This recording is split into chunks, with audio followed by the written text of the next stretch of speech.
and as it pertains. Hi, everybody. um, I have wanted to discuss and start more videos on masculine and feminine energies in our culture, in our world, how it affects us on a very palatable level, and how it affects us on a very subtle spiritual level. And one of the things that I want to talk about today, without a whole lot of direction or planning for this video, I want to talk about sexual spirituality and how sex plays a role in our masculine feminine energies, our vibrational frequencies on the planet, our personal relationships, and how that all permeates everything in our lives. So it's hard to know where to start because a lot of people aren't really familiar with feminine and masculine qualities and energies. They just strictly think of it as male, female, and that is one way to see it in a nutshell. But there's a lot deeper concept. So I'll start with the left brain and right brain explanation of this. So the left brain would be considered masculine, and it's more logic and numbers and organization. It's a structure. And the right brain is considered more feminine qualities, which is more creative and flowing and emotional. And the two of these, obviously, to have both hemispheres engaged is holistic thinking, which is something that we very, very rarely get in our society. We actually have a tendency to push ourselves into left brain. Most of our activities, like work activities and going to work every day, require us to stay in our left brain more than our right brain. Activities like art and music, those stimulate the right side of the brain. So that's why they're so important. And that's why I always say to people, like, art is not just, it doesn't just belong to the people who can do it well. It's actually your birthright. You're supposed to use the arts. They're a gift, not a gift in the way that those who can do it well give that gift to the world. They're a gift to us personally so that we can exercise like the negative content of our psyche so that we can bring our brains into a holistic state. Because while we're creating art and music, we generally we are employing a lot of the right brain, but we also need the left brain to keep us grounded. And obviously, like, music has a structure that it has to follow and a rhythm. So the rhythm would be the left brain masculine, and the notes would be the feminine creative, just as like an example. And I don't know if that's exactly right, but I'm just trying to get you to understand like a different perception of all of this. So everyone has right and left brain, obviously, and everyone has masculine and feminine within them. We all have to have this, and what we are seeing right now in the world is a severe imbalance of the masculine and feminine. And this is not me being a feminist. So if that is where you feel this is going, you're welcome to exit this video right now. So this does require an open mind, very much so, because our society is so masculine driven that it tends to see only the material, and it only sees what it sees. So when we say masculine, feminine, your brain clicks to male and female, and that's exactly an attribute of the masculine. The feminine feels and is receptive and is subtle and has a quality that you cannot see and that you cannot touch. And we've lost a sense of that. We've lost value in that part of ourselves. So when we're talking about masculine and feminine energies in our society, and man, I'm already like overwhelmed with where to go with this exactly, because there's so much, like, there's so much more I could sit here and talk about fundamentally about masculine and feminine energy. But my intention today was actually to get on and talk about sexuality and spirituality in this manner, or in this scope of discussion. So the masculine, there's a few things I want to read, actually. So there is a guy that I follow, a writer called Jeff Brown, and he's on Facebook. He is incredibly insightful. I'm not very easily impressed by like spiritual writings and healing thoughts about healing and our culture and stuff, but this guy is really impressive. And this morning he was just knocking me over with many different posts, but one in particular spoke of spirituality, the masculine spirituality, and how it has sort of tricked us into thinking that it's spirituality in through the roots of like detachment and separation. And so I will start by reading that. So let's see. He says, and this is from his book called Grounded Spirituality. It's on Amazon. They didn't go to sit in the meditation cave to enlighten their consciousness. They went there to bypass their issues with the world. They didn't turn to silence to extinguish the monkey mind. They turned to silence to turn down the volume on their pain, the monkey heart. They didn't nestle into stillness because it's the royal road to the kingdom of God. They nestled into silence because noise ignited their traumas. They didn't tame the ego because the ego is the enemy of the sacred. They tamed it because it confronted them with their unresolved humanness. They didn't purify the body because the body is something less than divine. They purified the body in an effort to escape their toxicity. They didn't strive for transcendence because there's anything up there for us. They strove for transcendence because they lacked the courage to live on Mother Earth. They didn't seek formlessness because it is our most awakened state. They sought formlessness because they form hurt too much. Because their form hurt too much. I'm sorry. I'm getting excited, so I'm not reading this very well. They didn't master non-attachment because it is the primary path to self-realization. They mastered non-attachment so they could sidestep the challenges of human relationships. They didn't shame anger because anger is a substandard emotion. They shamed anger because it triggers their unacknowledged rage. They didn't shun non-judgment because all judgments are bad. They shunned non-judgment so they could get away with doing anything they wanted. Friends, we have been fooled for centuries. The patriarchy went to a lot of trouble to camouflage and cloak their personal issues. A whole spiritual world was birthed from their self-avoidance. And it is now time to call it out. It's now time to bury patriarchal spirituality in a graveyard of its own making and to co-create a spirituality that is grounded in our humanness, our bodies, our feelings, our relationship with each other and with Mother Earth. It's the only way we can save our species.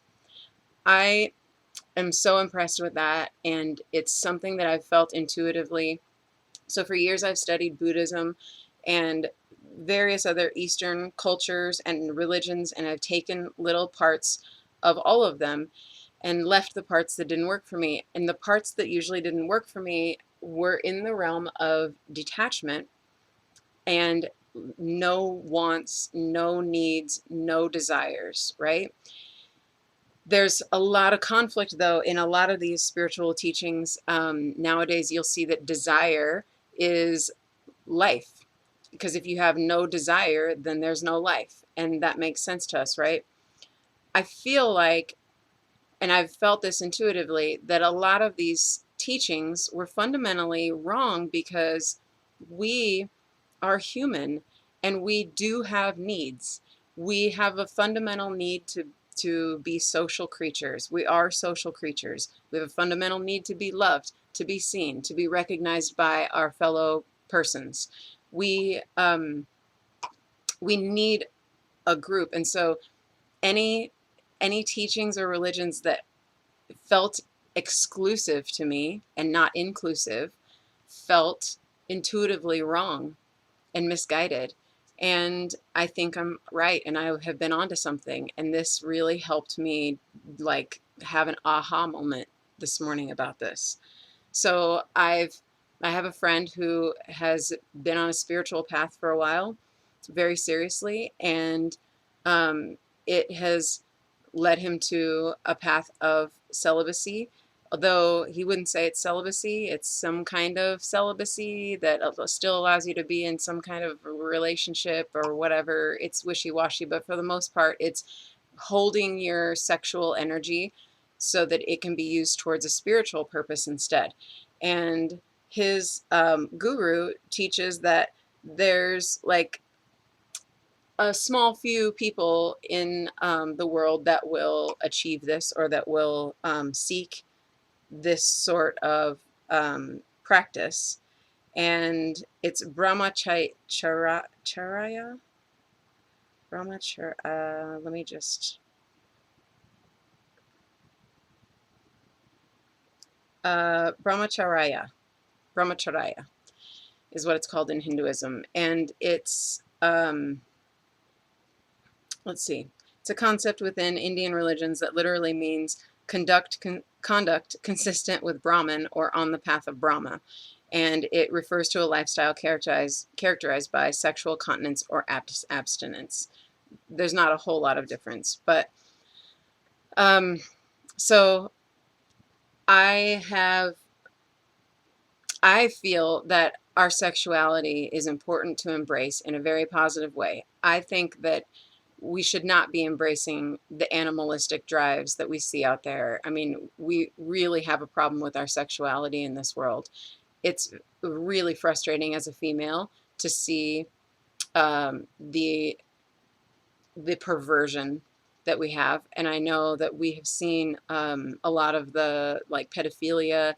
There's the outlets for our sexuality are not healthy whatsoever. So I would agree that rising above the primalistic desires that we have for just sex without a connection and a union between the masculine and feminine energies is not helping us. It's actually lowering our vibrations as a whole, for sure, and individually. And it's keeping us in this loop, this horrible loop of addiction. And addiction is a very low vibrational frequency. So while I agree that it needs to be, and I'm not going to use the word controlled. I don't want to use that word. That's a very still in the same realm of the masculine discussion that we're trying to avoid, or not discussion that we're trying to avoid, but the energy or the terminology that we would be trying to avoid. I feel like it is more of a channeling. So to channel that energy, that sexual energy, towards a single person that we love is very healthy, I feel.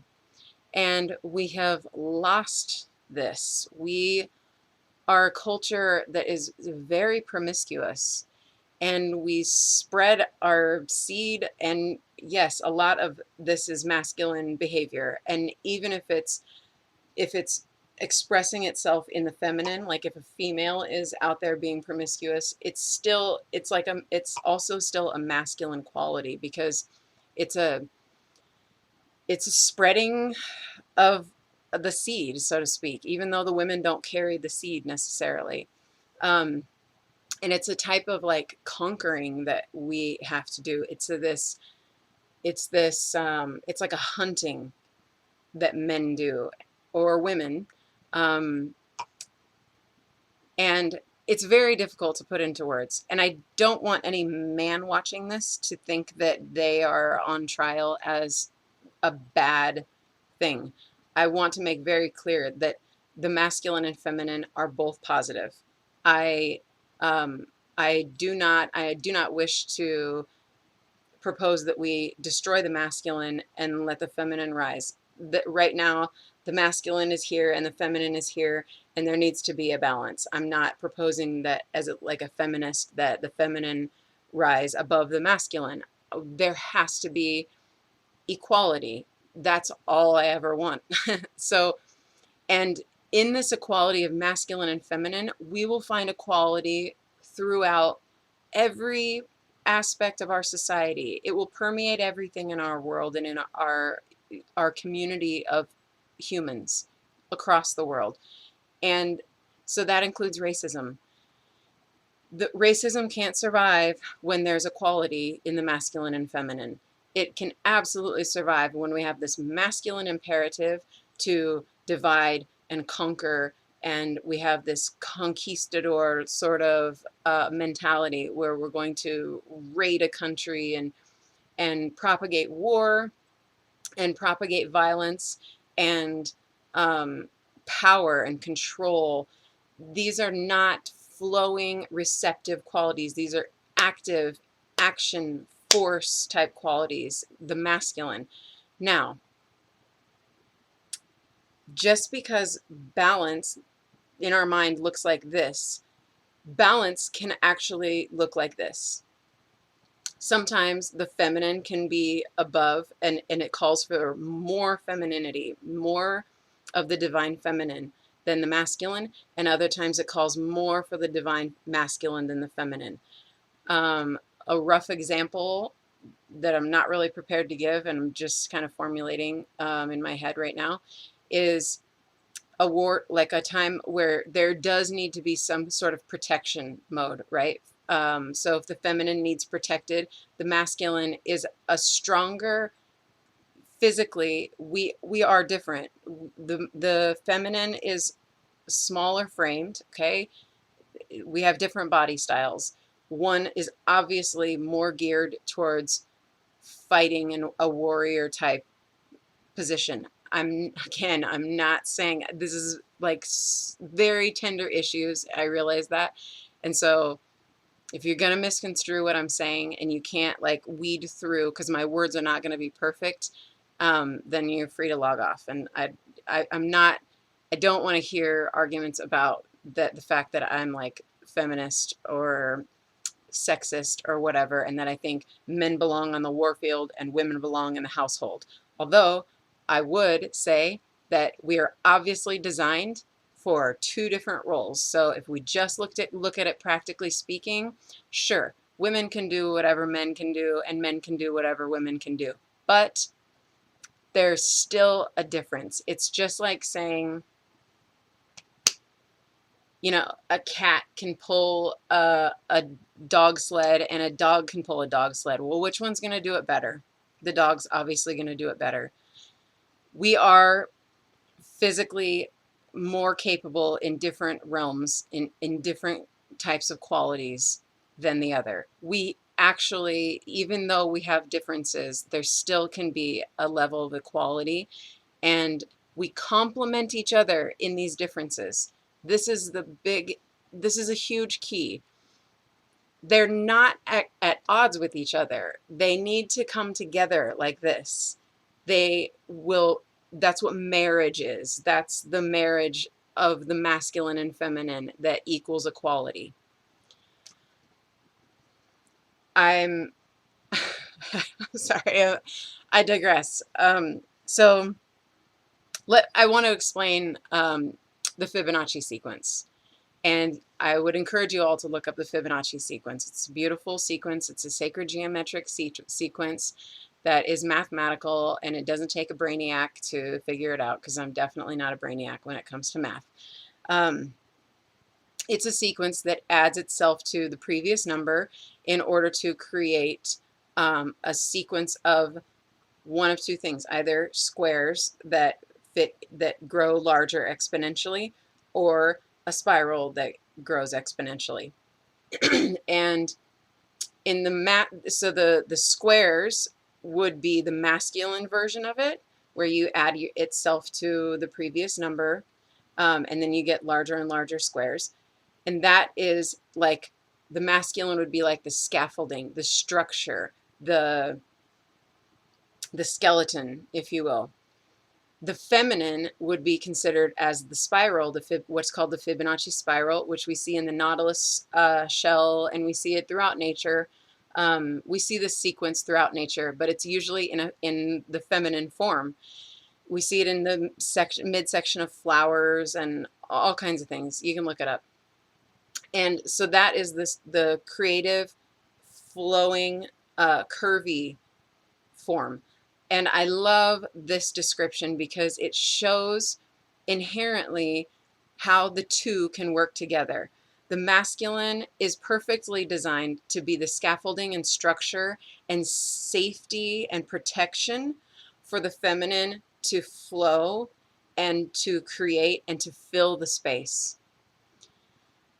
So, I'm again, I am not saying men are only this and women are only that.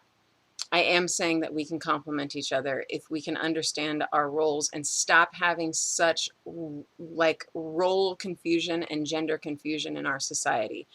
I think that there's been a lot of gender confusion that's actually been planted in our society to completely confuse the shit out of us as to and to help us fight one another, whether it's the gay community or it's the masculine and feminine. It's like the feminine is fighting tooth and nail for all these masculine qualities. And we think that it's just a strong feminine that we're seeing, like feminine rising up and being like strong, like we can do it, that kind of thing. And it's actually it's confusing the feminine and it's subverting the feminine away from their femininity and pushing them towards the masculine.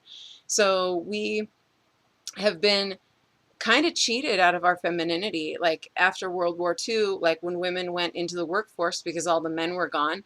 Since then, we've seen the family structure decline tremendously, higher divorce rate, broken families. No one's at home to take care of the kids anymore. Kids used to stay home till they were at least 5 years old before they went to school. Now there's no one. Mom's at work. Everyone has to be out of the household, and it takes two members of the household to support a household now, where it used to be one, and then the mother would stay home and hold down the house or hold down the fort, and she has the nurturing qualities, and she is the one who cares. And we see this in tribal communities, and we see this in ancient cultures. They fundamentally understood the masculine and feminine energies, and they utilized them in the best way. We, again, would not make a cat part of a dog sledding team because the cat wouldn't do very well. And we're not going to say, well, the cat can do whatever the dog can do. Why do we do this? Let's just face who we are. Let's actually embrace our qualities instead of trying to all fit everything into this masculine left brain. It's killing our society. It's killing our earth. Our planet is in an uproar right now. Our Mother Earth is fighting for her vibration to come into some kind of balance because it's so masculine. We're destroying forests and it's just cut them down. So it's like this masculine or toxic masculinity that we have today wants to punch it, kick it, cut it, kill it, fuck it. It's a very dominating mindset that we need to get out of, and we need to find a receptiveness, the receptiveness of the feminine. Even when we look at sex, the operation of sex, we have a masculine phallus and we have a feminine opening, and it's a receptive quality. So there's an active participant and a receptive participant, and those two, it's just like electricity. You have a male and a female component, and two males don't work very well together and two females aren't going to work very well together, right? So fundamentally there is this like loss of self that we cannot find or understand because our society pushes us towards everything in the material world that we can see and touch and taste, and that is very masculine. It's a materialistic thing because it's based on sight and feel, but feel in like the physical form. It's very physical, okay? The feminine is not physical, it's spiritual. It's subtle, it's soft, it's going within. So this is what we need to do. We need to go within. We need to get in touch with our feminine energies. And men need to rise up and be able to support the feminine while they are in their uprise, because we're down here, men. And I'm not saying all of you, but there's a large quantity of you that are holding us there. You're holding us to um, our physicality. You're holding us to how good we look, how our tits look, and how our ass looks, and how our face looks, and do we have makeup on, and do we dye our hair? And these are very masculine things, and women subscribe to them, and they don't realize it. They think that getting their nails painted and putting on makeup and dyeing their hair and getting fake boobs and lip injections, that these are all feminine qualities, and they're very much supportive of the masculine. The feminine knows itself and has beauty within. It doesn't have to express itself in a materialistic, external way. We are dolling up the outside and forgetting about the inside. The inside is very ugly. We're not paying any attention to that whatsoever, and that's where we need to focus our energy. So, back to sexuality. um, I I've spoken very little of this. Sorry. So I feel like actually I want to read something. Um,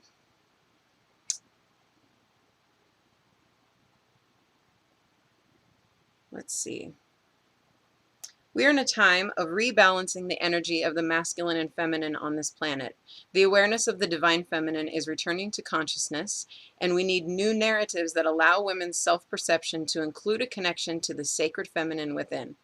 My particular search in the last 2 decades is to find pathways for new meaning regarding sexuality, especially promoting narratives for women to feel central to their own sexual stories. It is my sense that Western psychology models are not healing women because of their inherently flawed judgments about the meaning of the feminine. There is a relational split between men and women, especially around sexuality, that has existed since patriarchy prevailed over the more collaborative cultures, and this split seems to be widening. We are struggling in Western culture under a distinctly phallocentric, performance-based model of sexuality, which has increasingly polarized sex because of the prevalence of porn imagery, promoting this particularly narrow point of view. I've seen many cases of men who have habituated to this adrenaline pumping, increasingly novel imagery, which has limited them from connecting to a partner in a loving and mutually fulfilling sexual relationship. The rebalancing that we need is the opposite of the adrenaline, novelty, variety, and phallocentric approach to sexuality. I've called it the pleasure model, and it incorporates wisdom from sacred sexuality traditions in ancient and indigenous cultures around the world. Some of these approaches are reemerging in the West, much of it taught by women or couples who are promoting deep relational connection rather than performance. Many of these teachers are reframing sexuality as energy which connects us to spirit. I have discovered that shamanic practices are capable of profoundly shifting our perspectives. There are 3 strong reasons for this. First, because with these practices, there is no dogma and no external authority. We are the creators of our own story. Second, because the intention is to offer tools to create personal stories that are more in harmony with the self. And third, because the meaning making we create comes from a direct encounter with the self in a safe setting. With regard to sexuality, it can move us out of the cultural box and into a deeply loving place. So, as a woman, I can speak to a few different things in my experience of sexuality or just being viewed as a sexual object in this culture. There have been times where I have um, allowed myself to be objectified or wanted to be objectified because that is the way to gain what seems like respect or attention from men. And I learned that probably very young because if you, for example, like girls growing up, if they're either prude or they're sluts. So we don't have very much in between, ladies. Um, and So if you're prude, like you're not very well accepted by the guys and they don't want anything to do with you. If you're a slut, they want something from you, but you're still not getting that kind of respect that you're after, basically, or you're not being seen for what you want. And what a girl wants, and what is so disturbing and odd about how we grow up when women or girls are coming into their emotional states and wanting to be seen and wanting to be acknowledged by the masculine and by boys, the boys are coming into a state where they have no understanding of what those qualities or what those things mean, and they're being driven by their hormones tremendously.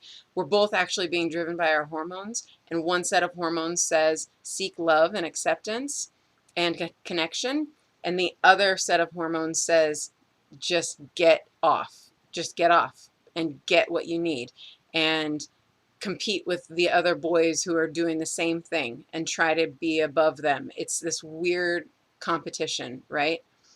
And so at our most vulnerable times, women, we have been completely unsupported by the masculine.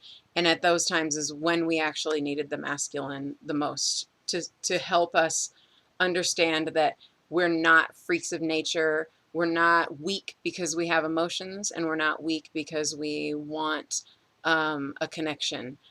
It's a beautiful thing, and it's part of our us, and we should never deny it. And we've had to deny it since that very young age. Um, Daddy issues are similar to this. It's because your father didn't recognize your femininity, and you might have been a tomboy in order to get his attention. I know I did this. I got Motor Trend magazine, and I wanted to go hunting, and I wanted to go fishing, and because I realized that was the way to be close to my dad, because there was no other way to relate to him, really. He's a very masculine archetypal figure, and not that he was like mean or harsh or anything like that. He actually was not harsh. He was just very much your typical outdoorsy man who didn't, and he grew up in the 50s and 60s, so he didn't have much regard for these quiet, feminine, artistic, creative qualities that needed nurtured in me. And so this is the case with a lot of women. And like I said, we call it daddy issues, but it really is not just daddy issues. The dad is just the first masculine, usually in our life, to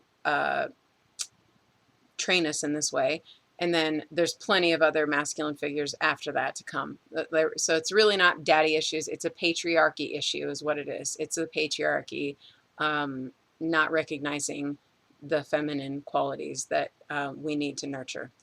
So public school, my class was more masculine than feminine for sure. There was more of that. They outnumbered the girls. Boys outnumbered the girls, for one. And there was just, they were just very masculine boys because they had very masculine fathers. So, again, things like art and music and emotions were not really on the radar. And if they were, it was to be made fun of or to be put down and shunted aside in favor of sports, hitting, kicking, punching, fighting, all that stuff that the masculine has to do to prove itself, basically. So in our sexuality, the masculine has taken on this very superficial role and superficial ideology of what sex is. It's to get off, it's to constantly feed them, and it's not really about the other person. It's not really about the other person. It's not really about the female.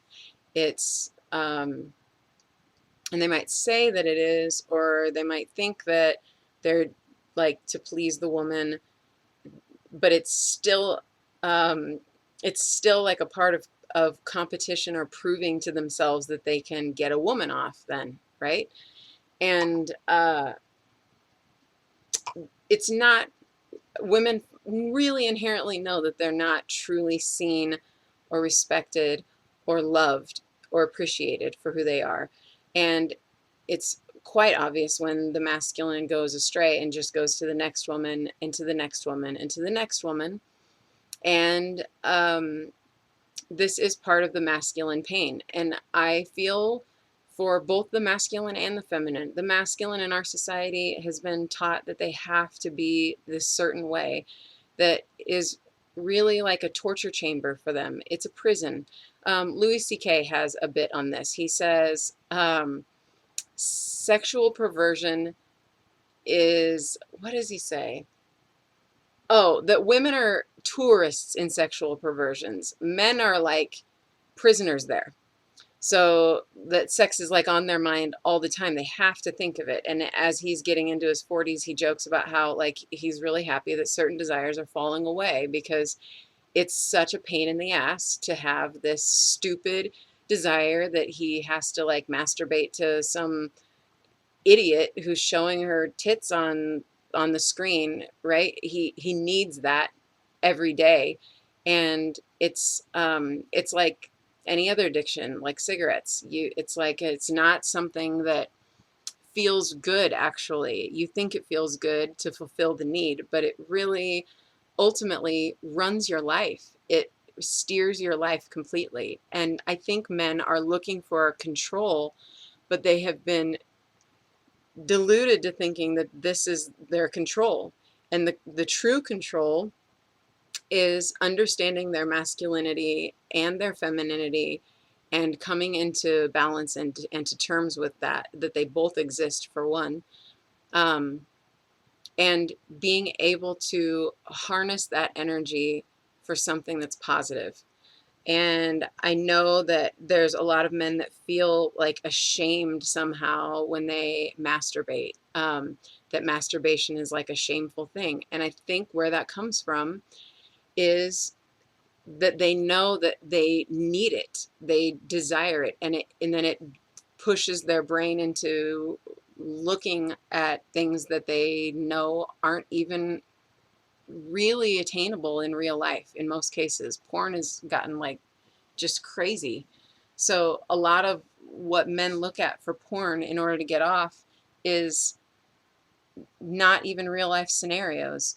You know, if you think about human history, say like say you lived in the 1400s, if you were watching sex, you were having it. There wasn't like a bunch of magazines and internet, and there wasn't a lot of means to have pornographic material. I'm sure they had books and drawings and so forth, but they weren't like we have today. They weren't as accessible. So there's a disconnect when you do that to your mind and you rely on porn, which most men do. I mean, most men, and I don't even need to get into that.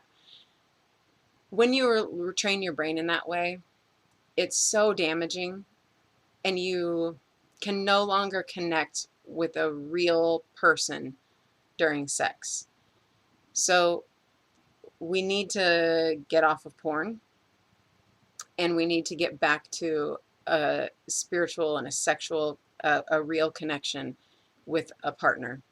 And we need to find a partner that we can trust and love fully and find that connection with, and maintain that connection with. And these are these are just fundamental human needs, folks. And we like to think of sex as some extracurricular activity, or I don't know, it's become really detached from love.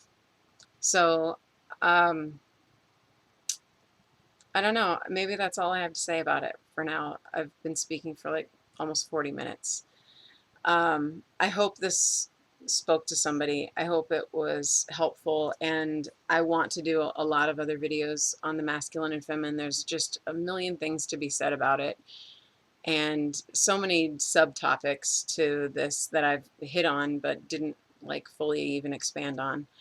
And so I appreciate your patience with me for being so zigzaggy with my thought process, but there is a lot to cover and to be discussed um, in this theme. So I don't know. I hope that this helped someone. I hope you go and look up Jeff Brown And he's got a Facebook page. It's really great, and he's got great posts, and I love reading them, and they're very inspiring and insightful. And look up the Fibonacci spiral. Maybe look up, I don't know, sacred masculine, sacred feminine energies, divine masculine, divine feminine, whatever it is.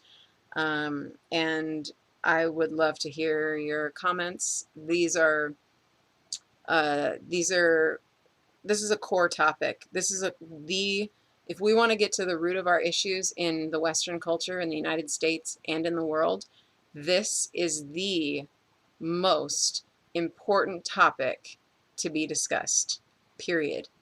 It's why we vote for assholes like Trump, assholes like Biden.